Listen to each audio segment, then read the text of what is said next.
에 보면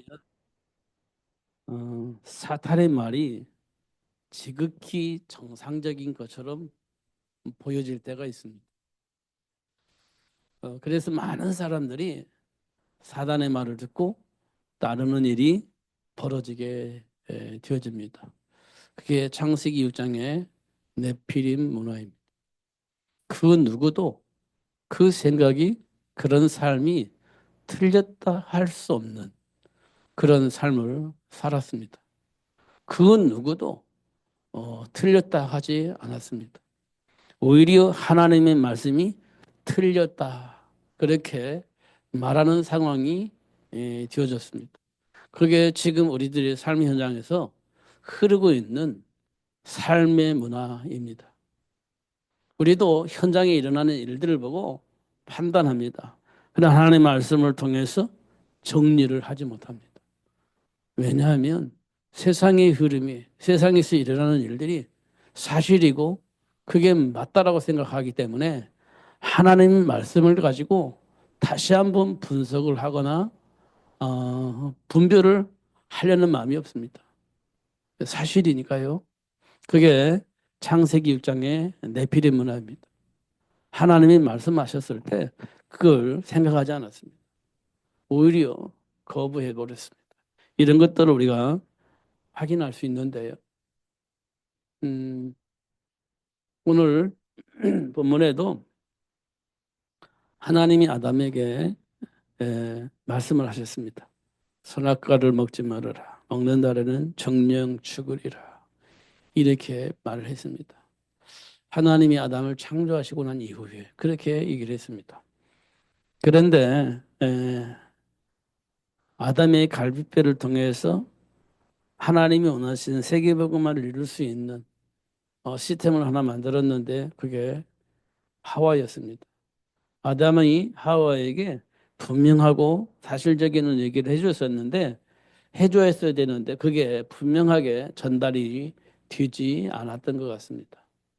그러니까 먹지도 말고 만지지도 말고 이렇게 얘기를 했습니다. 먹지도 말고 만지지도 말고.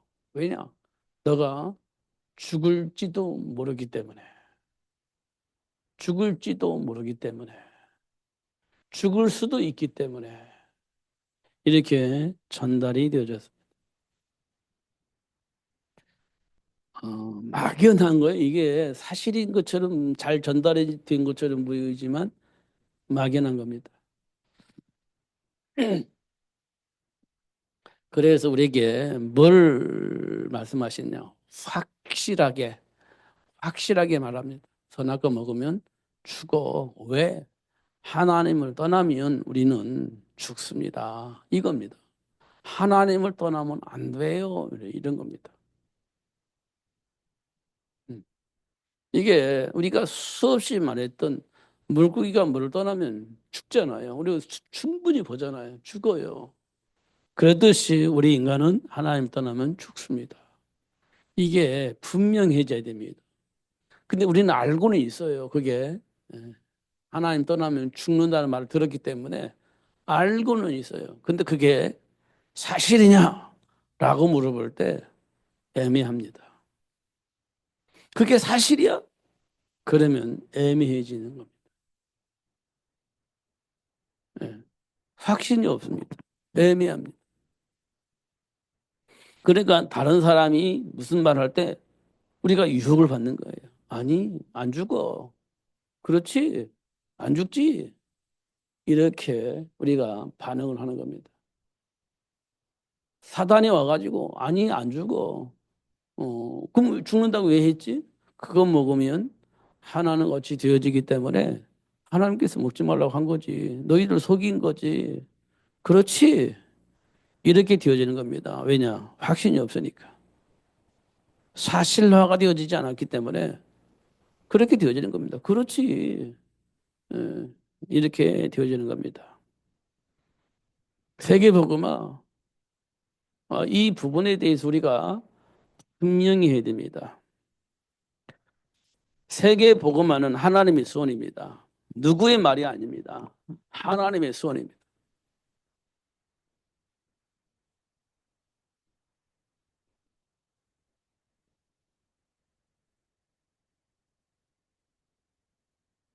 누구의 말이 아니에요. 하나님의 손입니다. 하나님의 손이에요. 그러면 이 세계 복음화를 쓴 이유가 있습니다. 세계 복음화 이 단어를 쓴 이유 성경에 보니까요 이렇게 되어 있습니다. 죄를 범하여 하나님의 영광에 이를 수 없다. 이렇게 되어 있습니다. 그런데요 하나님의 영광에 이를 수 있는 사람이 한 사람도 없다. 이렇게 되어 있습니다. 한 사람도 없다. 왜 그러냐 보니까요. 왜 그러냐 보니까요. 사단에게 속아서 그렇습니다. 그게 창세기 3장 1절에서 7절이에요.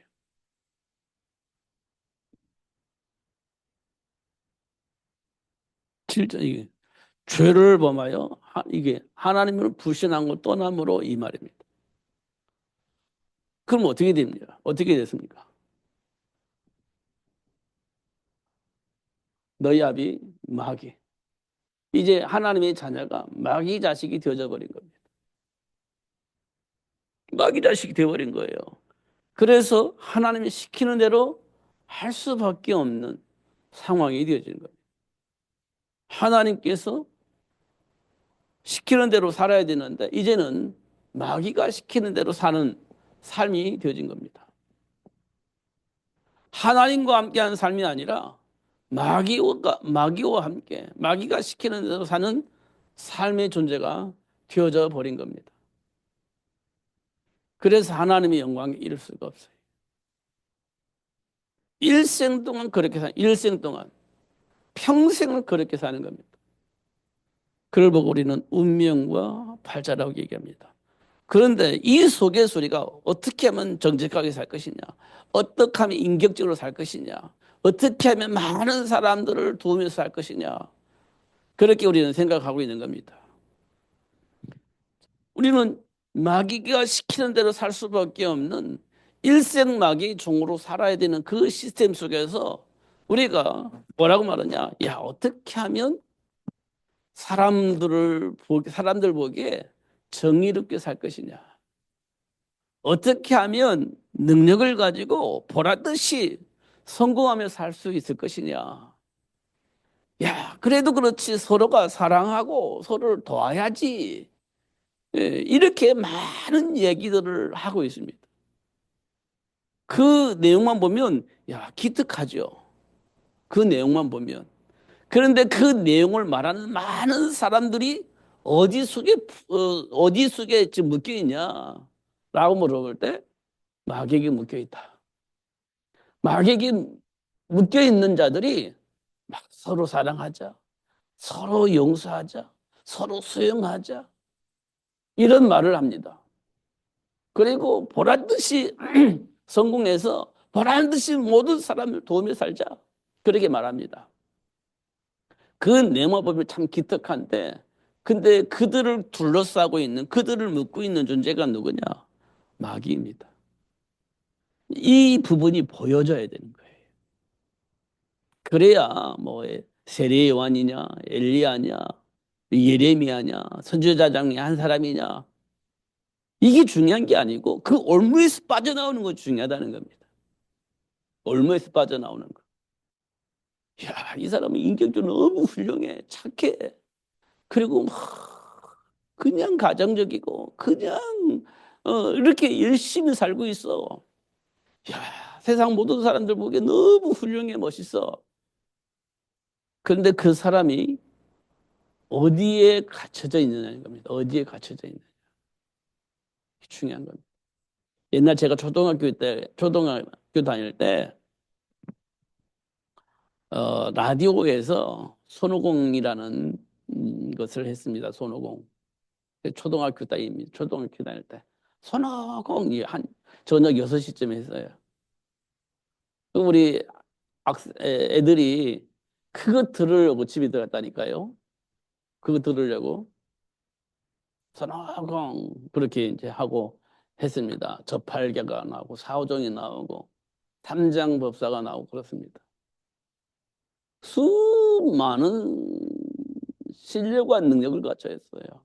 저팔계도 능력이 있고 사정도 능력이 있고 그러나 손오공이 더 능력이 있습니다.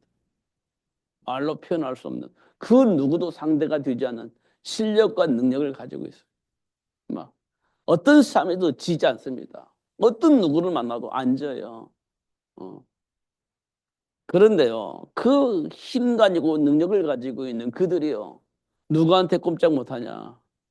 삼장법사에게 꼼짝 못해. 왜 꼼짝 못하냐?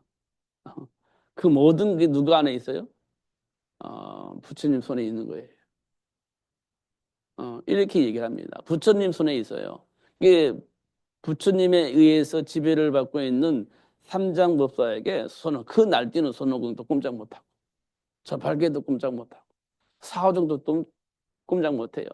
그러니까 마지막에 막 위기 속에 있을 때 뭐하냐? 선악이 나타나는 겁니다. 그래서 싹 이겨버리는 거죠. 딱 정리를 해버리는 겁니다. 그게 이제 제가 초등학교 때 라디오에서 들었던 얘기예요. 보니까 그래요. 사단이 이 세상을 딱 지배하고 있습니다. 그 어떤 실력과 능력을 갖추고 인격적으로 모든 사람 보기에 훌륭하고 칭찬받는 사람인데 그 사람이 어디 손에 있어요? 사단의 손에 있어요. 이게 여러분 안 보일 겁니다. 그러니까 인격이 너무 훌륭하면 야, 너는 예상하면 괜찮아. 이렇게 말할 만큼 훌륭한 인격을 가지고 있는 사람 앞에는 우리가 그냥 홀딱 빠지죠. 내가 예수 믿는 사람인데 불신자한테 홀딱 빠진다니까. 너무 멋있으니까. 훌륭하니까. 어디 손에 있는지를 몰라요? 자기 손에 잡혀 있는 걸 몰라. 훌륭하고 너무 자상하고 너무 가정적이고 야 어쩜 저럴 수 있냐 할 만큼 멋있는 사람이에요. 그리고 예수 믿든 안 믿든 상관없어. 막 홀딱 빠지는 거지. 이게 지금 우리가 뭐가 안 보이냐? 이게 안 보이는 겁니다. 모든 사람이 주를 범하여 하나님의 영광에 이를 수 없다.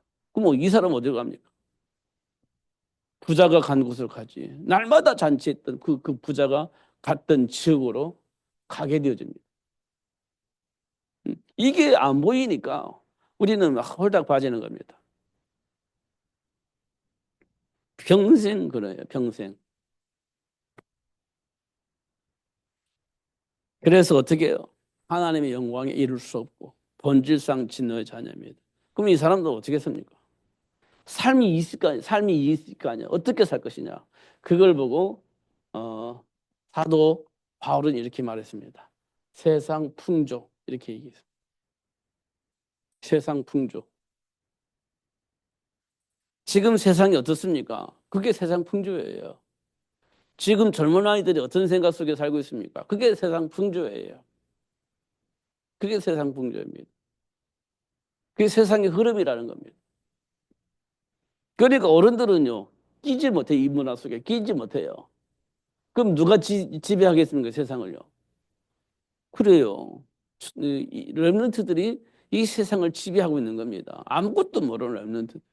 세상 문화 속에 길들여져 있는 랩런트들이 이 세상을 지배하는 겁니다. 그럼 뭐 어떻게 되겠습니까? 망하는 거지. 망하는 겁니다. 이 부분을 우리가 봐야 돼요. 모든 사람이 죄를 범하여 하나님의 영광에 이를 수 없다. 이렇게 되어 있습니다.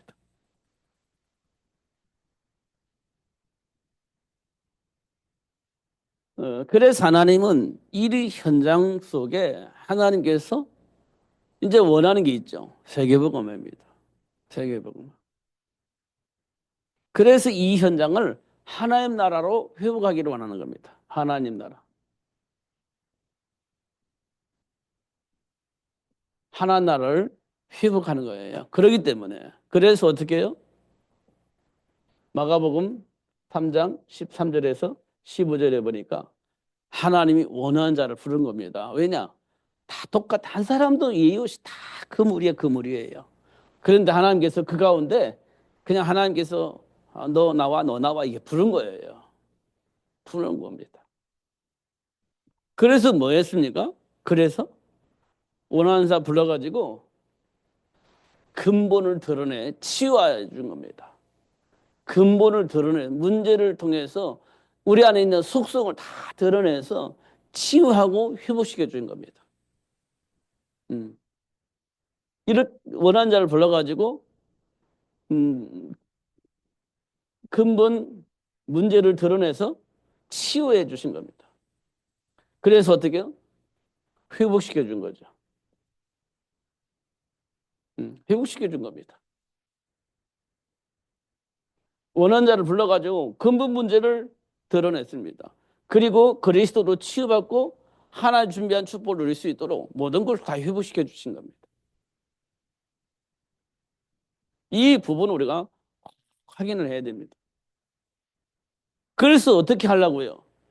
그래서요, 이 복음이 모든 민족에게 전달되어지게 하시려고 그렇게 역사하신 것을 확인할 수 있습니다. 음. 이게 성경의 아주 큰 맥입니다. 성경의 기록도 아주 큰 맥이에요. 그래서 세계 복음화를 쓴 거예요.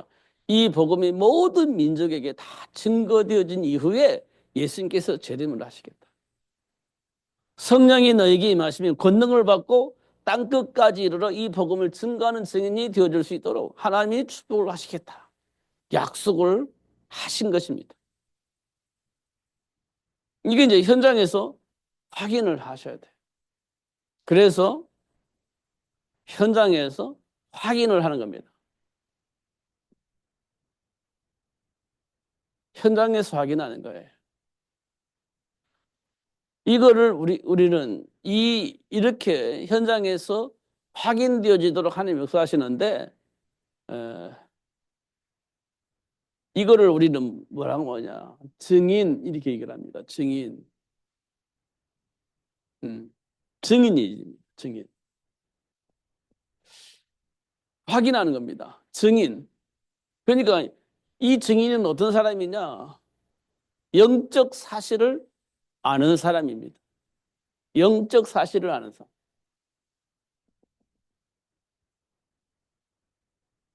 이게 증인이에요. 영적 사실을 아는 자.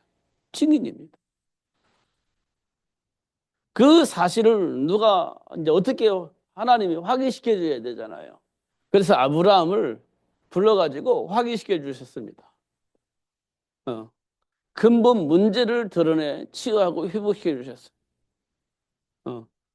아브라함이 부름을 받았을 때는 마귀 자녀였습니다. 마귀 삶의 체질을 가지고 있었습니다. 체질을 가지고 있었어요. 그래서 다 버리고 왔는데 사실 알고 보니까 성공을 위해서 버리고 온 겁니다. 성공을 위해서. 기근 만나니까 이건 아니지 하고 되돌아간 거예요. 실제적으로는 성공을 위한 생각을 가지고 모든 걸 버리고 나온 거예요. 성공을 위한 것으로. 그런데 성공이 아닌 재앙을 만나니까 생각이 되돌아간 겁니다. 그걸 드러내 주신 거예요. 우리가 예수 왜 믿습니까? 하나님 자녀가 됐으니까. 그걸로 우리가 만족하지 않습니다. 하나님 자녀에게 뭐가 와요? 내가 원하는 축복이 온다라고 생각을 하는 겁니다. 내가 원하는 축복이 와. 그러니까 내가 예수 믿지. 내가 원하는 축복이 안 온다는 내가 예수 왜 믿습니까? 그게 우리 안에 숨겨져 있는 동기예요. 아브라함이 복에 그늘진다니까 야 성공하겠구나. 복 받겠구나. 모든 사람보다 내가 복을 더 많이 받아서 내가 복의 근원이 되어지겠구나 라고 생각하고 또 나온 거예요. 다 버리고. 근데 재앙을 만나니까 이건 아니지. 예. 지금 우리가 예수 믿는 이유가 그럴 수 있습니다. 하나님 자녀. 하나님 자녀는 복 받아요. 우리가 가지고 있는 그 복이 육신적인 복입니다. 그러니까 예수 믿고 복 받으려고 했는데 복이 안 오네? 그분이 낙심하는 거죠. 낙심하는 겁니다. 아브라함에게 그랬듯이 지금 하나님은 우리를 통해서 세계 복음화를 할 수 있는 사람으로 훈련시키고 있는데 우리는 단순하게 육신적인 복에 매여 있어 가지고 하나님이 원하시는 걸 볼 수 없는 상황이 되어버린 거예요. 그러니까 하나님과 함께 삶을 누릴 수가 없는 거지. 아브라함이 그랬어요. 근데 그런 아브라함을 어떻게 해요? 치유하고 회복시켰습니다. 그래서 어떻게 해요? 복의 근원이 될 수 있도록 그 역사를 하신 겁니다. 이 아브라함은요, 하나님을 만나기 전에 자기 상태도 알고 하나님 만난 이후에 하나님이 주신 축복도 알게 되어지는 겁니다. 그러면서 이제 치유가 일어나고 결국 이 사람을 통해서 많은 사람들에게 영적 사실을 말해줄 수 있는 축복들이 일어나게 되어진 겁니다. 그래서 복의 근원이 되는 거예요. 진짜 복이 뭐냐? 하나님과의 관계 회복하는 거잖아요. 그 일을 할 수 있도록 하나님께서 축복하셨죠. 하나님 원하시는 그 일을 할 수 있도록 하나님이 아브라함을 축복을 하신 겁니다.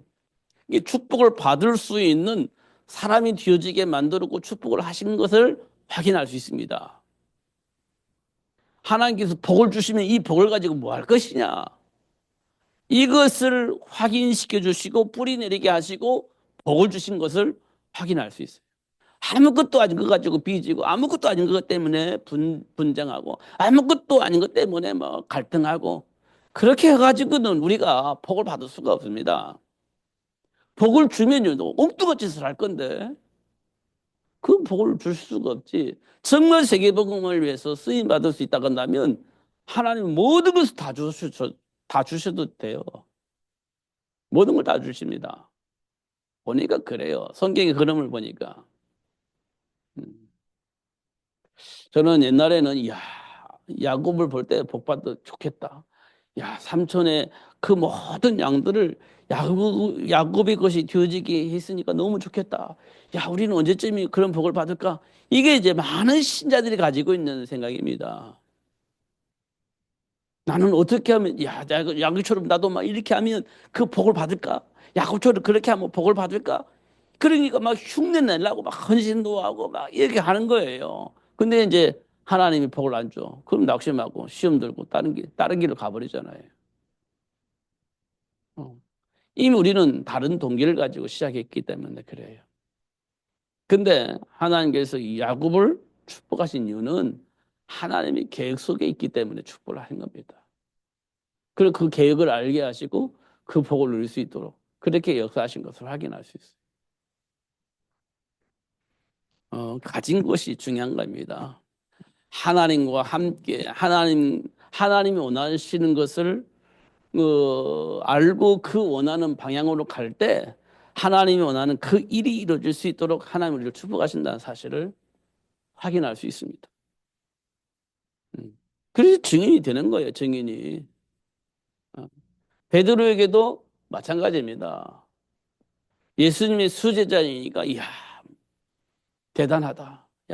만왕의 왕 밑에 그 제자의 그 왕의 제자가 됐으니까 얼마나 그것도 수제자가 됐으니까 얼마나 좋아요. 보란 듯이 막 어깨에 힘을 주고 살 수 있는 배경을 가지고 있죠. 예수님 수제자이니까. 그런데 예수님이 아무런 힘이 없이 죽습니다. 사형 선고를 받아요. 십자가의 형틀에서 죽임을 당합니다. 그 모습을 베드로가 보고 있는 거예요. 아닌데 나는 이 왕의 수제자로 살기를 원했지. 아무리 힘이 없이 죽어버리는 그 사람의 수제자로 내가 살려는 마음을 가지고 있지 않았어라는 생각을 가지고 있었던 겁니다. 그렇게 그런 내막은 막 구구절절 기록되어 있지 않지만 베드로의 마음은 그런 거예요. 그러니까 예수님을 저주하면서 나는 예수님의 제자가 아닙니다라고 얘기를 하는 거지. 어. 저주하면서 나는 그런 사람의 제자가 아니야. 라고 말하게 되어지는 겁니다. 다 드러내는 겁니다. 그래서 어떻게 해요? 그런 베드로를 치유해 주시고 사람 낳는 어부가 되어줄 수 있도록 어린 양을 먹일 수 있는 제자를 양육할 수 있는 축복을 누릴 수 있도록 역사를 하셨습니다. 이 사람은 어떠냐? 영적 사실한 거예요. 사단에게 속았을 때의 내면 또 하나님과 함께 할 때의 내면 이 다 알고 있는 겁니다. 그러니까 어린 양을 먹이는 거예요. 잘 양육하는 겁니다. 세계를 복음하게. 그게요. 증인입니다. 증인. 현장에서 확인되어진 겁니다. 현장에서 확인되어진 거예요. 음. 이런 부분들을 우리가 하나씩 하나씩 확인을 해야 됩니다. 어, 최고의 배경을 가지고 있는 바울이에요.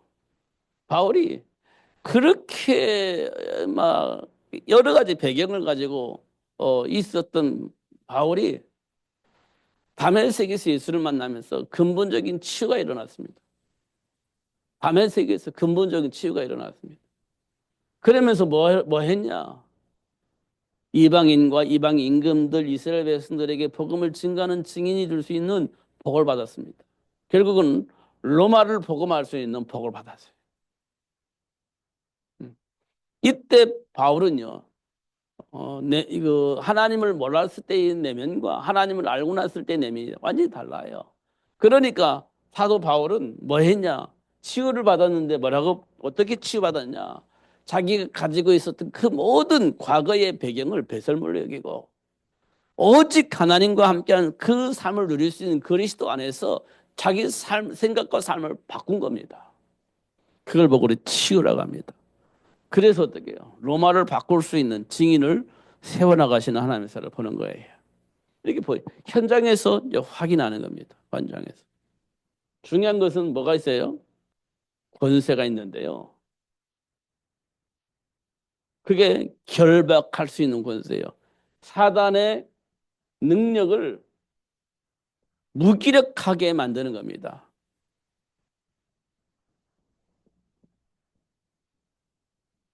사단의 능력을, 사단의 권세를 무기력하게 만드는 거예요. 이걸 이제 본 겁니다. 어떻게 무기력했냐? 예수님이 하신 일이 뭡니까? 사단의 일을 멸할 수 있는 권세가 있어요. 그러니까 예수 이름으로 기도하면 사단의 권세가 무기력해지는 겁니다. 마가복음 3장 15절에는 그 귀신을 쫓아낼 수 있는 권세가 있습니다. 쫓아내버려요. 권세가 있습니다. 누가복음 10장 19절에는 그 능력을 제어할 수 있는, 아무것도 할 수 없어 꽁꽁 묶을 수 있는 능력이 있는 겁니다. 이 권세가 우리에게 주어졌어요. 예수 이름으로. 그러니까 이 세상 신으로 임금으로 자리 잡고 있는 그 세력이 아무것도 할 수 없게 만들 수 있는 능력이 있는 겁니다. 예수 이름으로. 그것도 현장에서 확인하고 현장에서 증인으로 서게 되어지도록 그렇게 역사하신 것을 확인할 수 있습니다. 결국 우리는요, 상황이 어떻든 있습니다. 그런데 중요한 것은요, 사명이에요, 사명. 사명. 이게요, 삶의 이유가 되는 겁니다. 사명은 나의 삶의 이유입니다. 누가 뭐래도 흔들리지 않는 거예요. 이걸 보고는 사명이라고 합니다. 사명. 요셉이 흔들리지 않았어요. 왜냐? 삶의 이유가 정리되어 있기 때문에 흔들리지 않아요. 요셉에게 삶의 이유가 분명해졌습니다. 그래서 흔들리지 않아요. 이걸 보고 우리는 사명이라고 합니다. 뭐 누명을 쓰고 뭐 감옥에 가든 뭐 형들에게 노예로 팔려나가든 그게 중요하지 않아요. 그 애굽에 막 총리가 됐으니까 막한 힘을 가지고 있잖아요.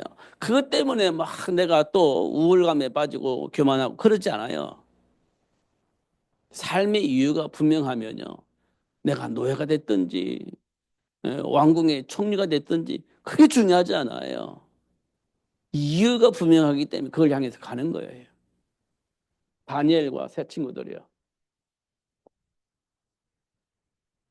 이들도 흔들리지 않아요. 바벨론의 왕의 왕궁에 살았잖아요. 포로로 잡혀갔지만 왕궁에 살았거든요. 그러면서 왕에게 굉장히 중요한 어드바이스를 했거든요. 굉장히 중요한 일을 했어요. 그런데 갑자기 어느 날 우상을 만들어 놓고 절하래. 그렇지 않으면 죽인대. 이런 법이 만들어졌습니다. 흔들리지 않습니다. 이유가 있어요. 흔들리지 않습니다. 그걸 보고 우리는 사명이라고 합니다. 사명. 사명. 흔들리지 않아요. 그럼 우리에게 주어진 사명은요. 주변에서 수많은 문제와 사건이 일어납니다. 그게 중요하지 않아요. 분명한 내 삶의 이유와 가치가 있기 때문에 그 방향을 향해서 가는 거예요. 누가 뭐라 해도. 그걸 보고 사명이라고 하는 겁니다.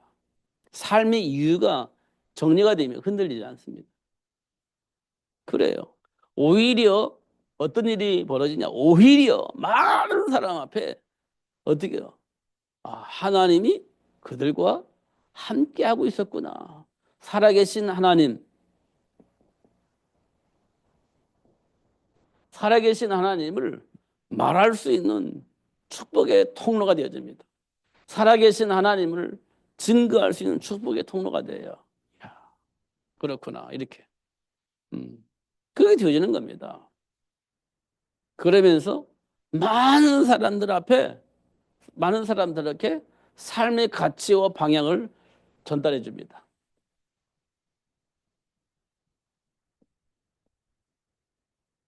전달해 줘요. 이걸 보고 우리는 뭐라고 말하냐? 전도라고 얘기를 합니다. 이걸 전도라고 그래요. 내가 삶의 가치를 알고 있고 방향을 알고 있어요. 그럼 그 사실을 말해주는 겁니다. 예수 믿으세요. 이렇게 되는 게 아니에요. 삶의 이유가 있고 가치가 있는 겁니다. 그래서 난 그 길을 향해서 가고 있어. 근데 지금 막 우왕좌왕하고 있어. 그 사람들에게 어떻게 해요? 알려주는 겁니다. 정상적으로 갈 수 있도록 길을 안내해 주는 거예요. 그걸 보고 우리는 전도라고 합니다. 전도. 이게 삶의 가치를 알고 방향을 알면 누구든지 쉽게 말해줄 수 있어요. 근데 지금 나에게 주어진 삶의 가치와 방향이 없으면 말 못합니다. 말해줄 수가 없어요. 이런 것도 우리가 확인해야 됩니다. 그러니까 하나님께로부터 부름받은 사람들은 이것 가지고 얘기를 한 거예요. 삶의 가치와 방향성을 제시해 준 겁니다. 그 복을 누리려고 하니까 예수가 필요한 거예요. 그래서 예수 믿어야 된다고 얘기를 한 겁니다. 이거 가지고 가야 되는데 힘이 필요하고 지혜가 필요해요. 근데 그 힘과 지혜가 어디서 예수 안에 있는 거예요. 예수 믿으라고 얘기를 하는 겁니다. 이런 것들 우리가 하나씩 하나씩 확인을 해야 됩니다. 결국은 내가 지금 무엇을 위해서 살 것이냐에 대한 방향성입니다. 무엇을 위해서 살 것이냐의 방향, 삶의 가치. 이게 이제 정리가 되어야 돼요. 예수 안에서. 그러면 현장 살리는 삶을 살 수 있게 될 겁니다. 현장을 살릴 수 있을 만큼 하나님께로부터 지혜도 생기고 능력도 생길 겁니다. 그리고 세상 사람들이 좋아하는 돈도 벌게 될 겁니다. 이제 세계를 복음할 수 있는 방향성을 제시할 수 있도록 하나님께서 우리를 축복을 하실 것이기 때문에 지혜도 능력도 또 경제력도 다 회복될 수 있도록 그렇게 축복할 겁니다. 체력도 회복시켜 주시고 다 할 겁니다. 그래야 사람들이 야, 나도 예수 믿을래. 이렇게 되어지기 때문에 또 그 사람이 예수 믿어야 할 이유를 말할 때 나도 그 예수 믿을래 말할 것이기 때문에 그렇게 하나님께서 우리에게 복을 주실 수밖에 없어요. 다시 한번 하나님께로부터 우리가 어떤 복을 받았는지 확인하시고 왜 여자의 웃은 예수를 우리가 믿어야 되는지 왜 예수 이름으로 기도해야 되는지 그 이유들 다시 한번 확인하시고 하나님이 준비한 복을 누리면서 승리하시는 그리고 모든 사람들을 복되게 하는 복의 근원이 되어지는 축복이 있기를 예수님의 이름으로 축복합니다. 기도하겠습니다. 하나님 아버지 감사합니다. 오늘도 최고의 복을 주시고 또 알게 하시고 누릴 수 있도록 축복해 주시니 감사합니다. 결코 승리자가 될 수 있도록 역사하실 주님을 찬양합니다.